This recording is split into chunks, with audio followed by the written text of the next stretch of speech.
Hi all, welcome back to my YouTube channel. ഇന്ന് ഒരു Kosi evening വ്ലോഗാണ്.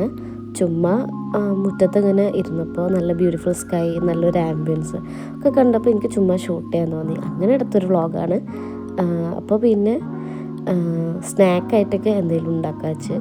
അപ്പോൾ പിന്നെ ബനാനാസൊക്കെ ഇവിടെ കുറേ പഴുത്ത് കേടാവാനായിട്ട് നിൽക്കുന്നുണ്ടായിരുന്നു. അതൊന്നും നമ്മൾ വേസ്റ്റ് ആക്കാണ്ട് യൂട്ടിലൈസ് ചെയ്യുക എന്നുള്ളൊരു ഇതും കൂടെ കൊണ്ട് ഞാനത് വെച്ചിട്ട് എന്തൊക്കെ അതിന് പറയാം, പഴം വാട്ടിയത് ഉണ്ടാക്കുകയാണ് ഗൈസ്. പഴത്തിൻ്റെ ലുക്ക് കണ്ടിട്ട് ആരും പേടിക്കേണ്ട, ഓവർ പഴുക്കാതിരിക്കാൻ വേണ്ടിയിട്ട് ഫ്രിഡ്ജിൽ വെച്ചതാണ്. ഫ്രിഡ്ജിൽ വെച്ചുകൊണ്ടാണ് അതിൻ്റെ തൊലി ഇങ്ങനെ കറുത്ത് പോയത്. പിന്നെ എനിക്ക് ഇതിൻ്റെ സൗണ്ടൊക്കെ മാറിയിട്ടുണ്ട്. എനിക്ക് പനിയാണ്.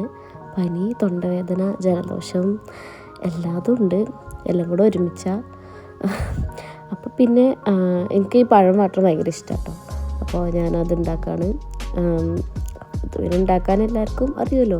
അത് നമ്മൾ പഴം നല്ലോണം പഴുത്തിട്ടില്ല എന്നുള്ള പഴമാണെന്നുണ്ടെങ്കിൽ അത് പുഴുങ്ങിയിട്ട് സ്ലൈസ് ചെയ്യുക.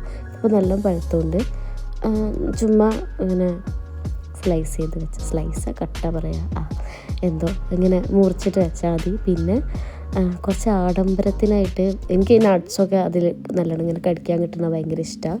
അപ്പോൾ പിന്നെ കുറച്ച് കാഷ്യൂസും ആൽമണ്ട്സും ഇട്ട് അത് ആദ്യം നമ്മൾ നല്ല നെയ്യിൽ തേങ്ങ ചിരകിയത് നന്നായിട്ട് വാട്ടിയെടുക്കണം. അതേ പാനിലേക്ക് തന്നെ പിന്നെ നമ്മുടെ കാഷ്യൂസും ആൽമണ്ട്സും ഇങ്ങനെ ചോപ്പ് ചെയ്തത് അതും ഇട്ടിട്ട് നന്നായിട്ട് റോസ്റ്റ് ചെയ്തിട്ട് എടുക്കണം.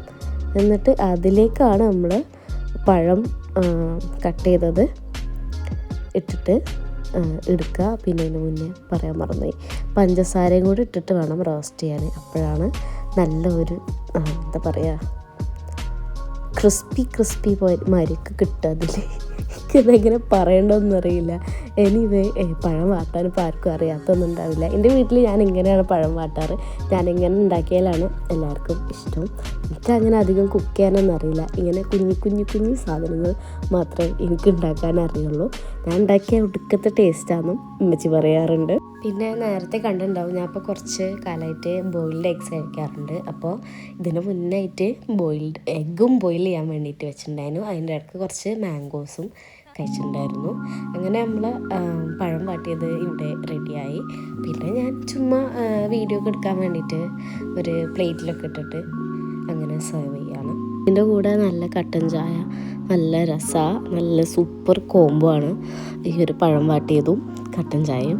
അങ്ങനെ നല്ല ചൂടുണ്ടായിരുന്നു. അതപ്പോൾ അവിടെ ഒന്ന് മാറ്റി വെച്ച് അതിൻ്റെ ഇടയ്ക്ക് ഈ വീഡിയോ എടുക്കുന്നതിൻ്റെ ഇടയ്ക്ക് എൻ്റെ അലങ്കാരത്തിന് വെച്ച മണി പ്ലാന്റ് നല്ലപോലെ വെള്ളം മാറ്റാനൊക്കെ ആയിട്ടുണ്ടായിരുന്നു. അങ്ങനെ വെള്ളമൊക്കെ മാറ്റി അതിൻ്റെ ലീവ്സൊക്കെ ഒന്ന് നനച്ചു കൊടുത്ത് അങ്ങനെ വെള്ളം മാറ്റി അവിടെ മാറ്റി വെച്ച് പിന്നെ ഞാൻ വീണ്ടും മുറ്റത്തേക്ക് പോയി. അവിടെ പോയിരുന്നിട്ട് ചായയും പഴം വാട്ടിയതും ഒക്കെ കഴിച്ചു.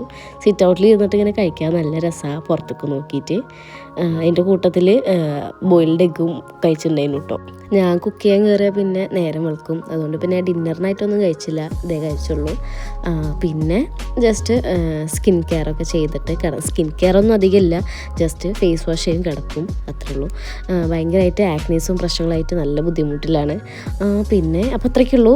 ഇഷ്ടപ്പെട്ട വീഡിയോ ലൈക്ക് ചെയ്യുക, ഷെയർ ചെയ്യുക, സബ്സ്ക്രൈബ് ചെയ്യുക. ഇനിയും അടുത്തൊരു വീഡിയോ ആയിട്ട് വരുന്നതായിരിക്കും. Bye bye.